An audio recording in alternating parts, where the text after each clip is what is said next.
अपने उज्जवल भविष्य के बारे में सोच रहे हैं तो ये आपके लिए है। आज ही होटल मैनेजमेंट ज्वाइन करें और कैरियर के लिए अनेकों अवसर पाएं। पिछले 10 सालों में रोजगार के अवसर प्रदान करने में अपनी सक्षमता साबित की है।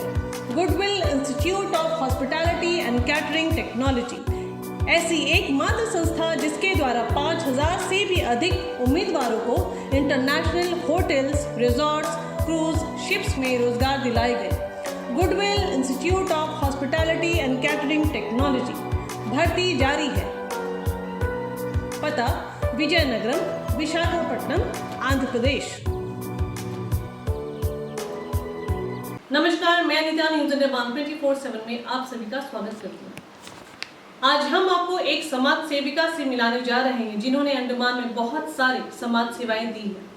खासकर गरीब मजबूर लोगों को मदद करना चाहें, वे बच्चे हो, बुजुर्ग या महिलाएं, उन्होंने सबके लिए अनेकों काम को अंजाम दिया है। जी हाँ, हम बात कर रहे हैं श्रीमती कोमल आनंद जी की, जो वर्षों से हमारे द्वीपों में समाज सेविका के तौर पर अपनी भूमिका निभाई है और 2018 में उन्होंने एक पंख नामक एनजीओ की शुरुआत की, जिसके तहत उन्होंने बहुत सारे जरूरतमंदों की मदद की और हेल्पलाइन भी शुरू की, जहां लोग उनसे संपर्क कर मदद ले सकते हैं। कोमल आनंद जी को अपने कामों के लिए पुरस्कारित भी किया गया, मगर उनका कहना और मानना है कि उन्होंने कभी भी पुरस्कार के लिए नहीं बल्कि अपनी खुशी से लोगों की जिंदगी में पॉजिटिव बदलाव के लिए किया है, और जो उनका बड़प्पन दर्शाता है। चलिए हमारे रिपोर्टर यामिन जी की ये रिपोर्ट देखते हैं। नमस्कार, मैं यामिन न्यूज़ अंडमान 24/7 में आप सभी का स्वागत करता हूं। आज हम आए हैं बात करने श्रीमती कोमल आनंद जी से, जो पंख जो एनजीओ है, जो काफ़ी चर्चित भी है, कई लोग इससे वाकिफ़ भी हैं। बहुत सारे इन्होंने समाज सेवा के क्षेत्र में काम भी किया है। पंख की जो फाउंडर एंड प्रेसिडेंट है श्रीमती कोमल आनंद जी, हम उनसे बात करेंगे और जानेंगे कि उन्हें हमारे दर्शकों को अपने एनजीओ को लेकर क्या क्या बातें करनी है। कोमल जी, हमने आपके और आपके कामों के बारे में काफ़ी कुछ सुना है, तभी हम आपसे मिलने आए, आपसे समय मांगा है हमने आपके बारे में और आपके एनजीओ के बारे में और जानने के लिए। बच्चों को लेकर आपने कई सारे क्षेत्रों में काम किया है। जो कनेक्टिविटी है आपकी जो बच्चों के साथ में, इस बारे में भी आप थोड़ा हमारे दर्शकों को बताइए प्लीज़। जी, ये बहुत अच्छा आपने प्रश्न किया है। इससे मैं बहुत सालों से जुड़ी हूँ इस काम से, लेकिन हाँ, मेरी जर्नी बच्चों के साथ एक छोटे से केस को लेके शुरू हुई थी और इसके साथ मैं कनेक्ट हुई उनकी मदर के थ्रू, उस बच्चे की मदर के थ्रू। मुझे कॉल आया एक लेडी का जो बहुत परेशान थी, अपने हस्बैंड की प्रॉब्लम थी, उसको घर की प्रॉब्लम थी, पर उसने किस तरह से कांटेक्ट किया ये मुझे पता चला कि उसने अपनी पड़ोसन से किसी से फ़ोन लेके उसके थ्रू मेरे को कांटेक्ट किया। अच्छा। तो जब मैं पहुंची उनके घर तो मैंने देखा कि काफ़ी देर मैंने उससे डिस्कस किया कि क्या प्रॉब्लम है। बहुत हिचक के बात करती हैं लेडीज़, डर रहता है उनके मन में कि बाद में हमारे साथ ही प्रॉब्लम और ना बढ़ जाए। फिर भी उसको मैंने काफ़ी एनकरेज किया, उसने मुझे बताया। तो मैं काफ़ी देर तक देख रही हूँ कि एक बच्चा दूसरे रूम से बाहर क्रॉल करके आता है और वो अपनी मदर के ही फेवर में बोलता है। हमारी बातें सुन रहा था वो, तो सुन के बात करता है और फिर वापस चला जाता है उस रूम। 2-3 बार बाहर आया तो मेरे को थोड़ा सा डाउट हुआ और मैं थोड़ा आगे बढ़ के गई वहाँ तक। देखा मैंने कि उसके पैर एक चेन से, आयरन रॉड की चेन से, एक आयरन रॉड के पलंग के पाए से बांधा हुआ था उसको। ये घटना हमारे अंडमान की है? अंडमान की है, अंडमान की है, पोर्ट ब्लेयर की ही है। तो अब उस समय आई वॉज नॉट ऑथराइज्ड कि मैं कुछ रिएक्ट कर सकूं। तो जिस तरह से हम लोग बोलते हैं ना कि हम वेल टू डू हैं, हम सब कुछ कर सकते हैं, हमको ऊपर वाले ने दिया है तो हम हेल्प करते हैं। ऐसा नहीं होता है। आप बिना कुछ हुए भी आप किसी की हेल्प कर सकते हैं, हम ज़रिया बन सकते हैं। तो उस समय मैं ऐसी ही थी जब मैं काम करती थी। तो तब मैं आगे गई और मैंने किसी तरह उसकी थोड़े से स्नैप्स लिए, फ़ोटोज़ ले ली और उससे बात करी मैंने लेडी से, उससे पता किया कि भाई क्या, मैंने डायरेक्टली ऐसे ही पूछ लिया कि भाई तुमने इसको बांध के क्यों रखा है। उसने जवाब दिया इसके फादर ने बांध के रखा है। मैं कहा क्यों बांध के रखा है? ये भाग जाता है, फिर गुम हो जाता है, हमको लेके आना पड़ता है। तो मैंने कहा ऐसा तो नहीं है, आप किसी इसको हॉस्टल में भेज सकते हो, ऑर्फनेज में भेज सकते हो, पर ये गलत है आपने जो बांध के रखा है इसको। और मैंने उसके शरीर पे भी कुछ थोड़े दाग देखे थे बच्चे के, तो मेरे को थोड़ा ज़्यादा डाउट होने लगा इनके ऊपर। तो उस समय मैंने लेडी को थोड़ा काम किया और उसको बिठाया, उसको बोला देखो मैं आती हूँ दोबारा से, फिर मैं तुमसे बात करते हैं हम, तब तक तुम अपने हस्बैंड को बुला लो, ठीक है। तो बोलते हैं मैं नहीं बुला सकती क्योंकि अब मैं उसको बुलाऊंगी उनको तो वो फिर ये समझेंगे कि हमने आपको कैसे, तो वो भी डर था उसके अंदर। तो मैंने कहा ठीक है कितने बजे तक? उसने बोला दोपहर तक आ जाते हैं, काम करता है घर ही में, टेलरिंग का काम करता है। मैंने कहा ठीक है। थोड़ी देर में मैं निकली वहाँ से और मैंने डायरेक्टली सोशल वेलफेयर डिपार्टमेंट को कांटेक्ट किया। उस समय हमारे डायरेक्टर, सोशल वेलफेयर डायरेक्टर मुरली सर थे, तो उनको कांटेक्ट किया, रीटा मैडम भी थी। उनकी टीम को रिक्वेस्ट करी मैंने कि सर ऐसा ऐसा मैंने एक सीन देखा, but I am not authorise to do anything. मैं ये चाहती हूँ कि आप उस बच्चे को की केयर हो जाए प्रॉपरली, सेफ जगह पहुँचे, ऐसा ऐसा मैंने देखा, क्या प्रॉब्लम है वो आपके साथ ही चल के हम बात कर सकते हैं उनसे। उनकी टीम वहाँ पहुँची और हमने बहुत अच्छे से, उसका हस्बैंड भी आ गया था उस टाइम।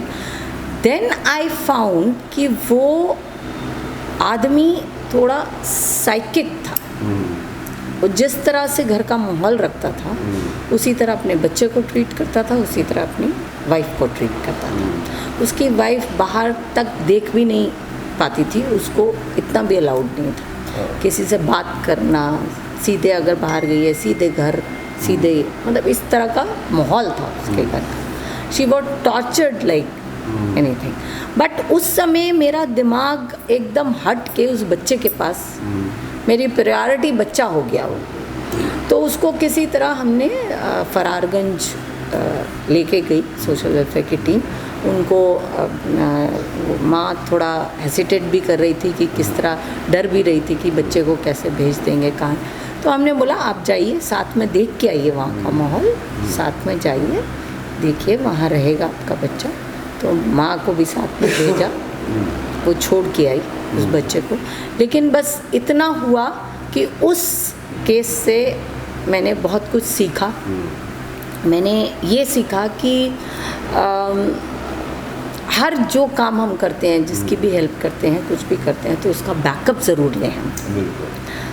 तो वो हम उस समय नहीं ले पाए और थोड़े दिनों में मैंने सुना कि वो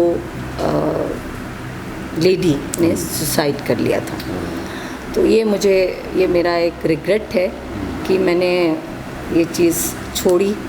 और आज की डेट में हम जो भी काम करते हैं, जो भी मैं खुद जो भी करती हूँ, उसका मेरे पास हमेशा बैकअप रहता है। एक्चुअली हमने पंख स्टार्ट किया था 2018 में, और उससे पहले मेरे को सोशल सर्विस में 22-23 इयर्स हो गए हैं अंडमान निकोबार आइलैंड्स में काम करते हुए। तो बहुत कुछ सीखा भी है बाहर पब्लिक के लिए आके। साथ में मैं एंटरप्रेन्योर भी हूँ, होटल भी है मेरा, और कोमल्स फिटनेस सेंटर भी चलाती हूँ क्योंकि एक जिम इंस्ट्रक्टर भी हूँ। तो मेरा इन सब चीज़ों से पब्लिकली बहुत क्लोजली रह पाई हूँ मैं, स्पेशली बच्चियों के साथ और लेडीज़ के साथ, मदर्स के साथ। मैंने अपनी सोशल सर्विस घर से ही शुरू करी क्योंकि मेरी एक मेड थी, वो थोड़ी प्रॉब्लम में थी उस टाइम।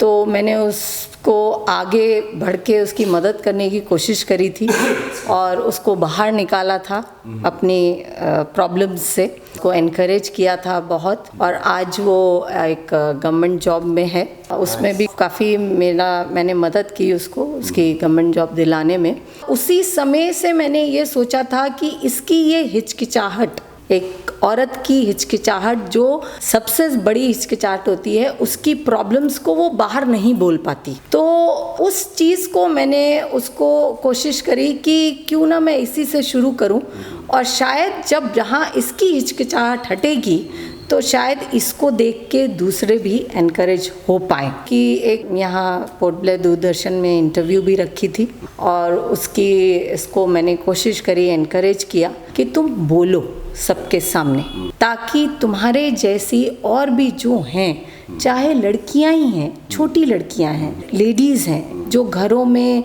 अपने आप को बंद करके रखती हैं और सहती रहती हैं प्रॉब्लम्स, तो जो उनकी प्रॉब्लम्स होती हैं वहीं उनके बच्चे भी वही चीज़ देख रहे हैं। तो लोग बोलते हैं ना कि हम संस्कार नहीं दे पाए। हम संस्कार क्यों नहीं दे पाते हैं? क्योंकि हम उस समय भूल जाते हैं, हम वो गलत काम खुद ही कर रहे होते हैं उनके सामने, और वही बच्चे एग्जाम्पल ले रहे होते हैं। उस समय हमको बच्चों को पुश करना हमारे दिमाग से हट जाता है सही काम के लिए। हम सिर्फ मना करते हैं कि ये चीज़ गलत है, ये नहीं होना, ये मत करो। हमारे एनजीओ ने ड्रग एब्यूज के ऊपर भी बहुत काम किया है। आज चिल्ड्रंस डे भी है, तो उसके लिए भी मैं आप लोगों को, सबको, सारे पेरेंट्स को, टीचर्स को मुबारकबाद देती हूँ। पर हमें सिर्फ ये है, मुबारकबाद देने से नहीं होगा, हमें हमारी ड्यूटीज़ बार बार याद रखनी पड़ेगी।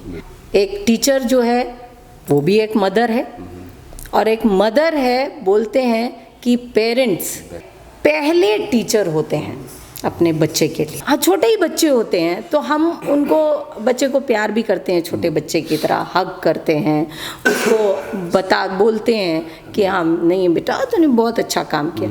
क्या आज तक इतने बिजी शेड्यूल में भी कोई पेरेंट आके अपने बच्चे को बड़ा होने के बाद भी हग करता है? क्या उसके पास टाइम है?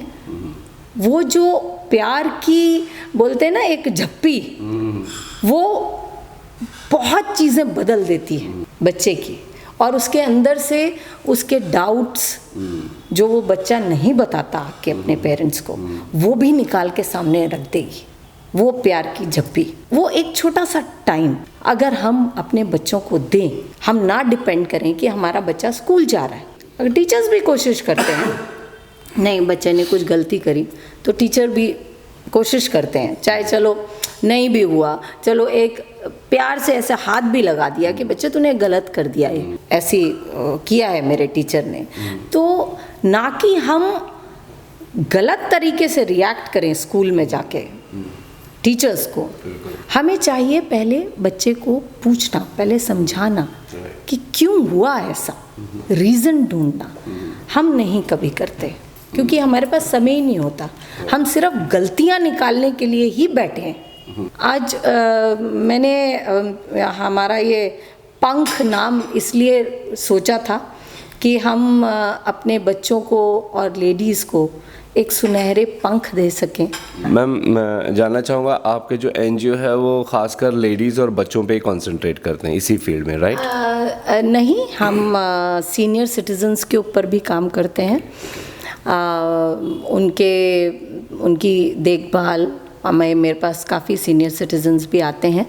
तो हमने अभी एक हमारी ये कोशिश है कि हमको प्रणब कन्या संघ में एक छोटा सा जगह मिली है, वहाँ पर लेडीज़ के लिए एक डे केयर सेंटर शुरू कर सकें। आजकल घरों में किसी के पास फुर्सत भी नहीं है कि वो, बल्कि चाहिए ऐसी फुर्सत, इवन हमारे ग्रैंड चिल्ड्रन को भी ऐसी फुर्सत होनी चाहिए कि वो अपने दादा नानी इन लोग के साथ बैठें और उनके एक्सपीरियंसेस से कुछ सीखें। Book your all domestic and international flight tickets online with Andaman Blue Bay Holidays, Andaman's first flight ticket online booking website. Log on to www.andamanbluebay.in. For group tickets, call or WhatsApp us at 99 3321 5764.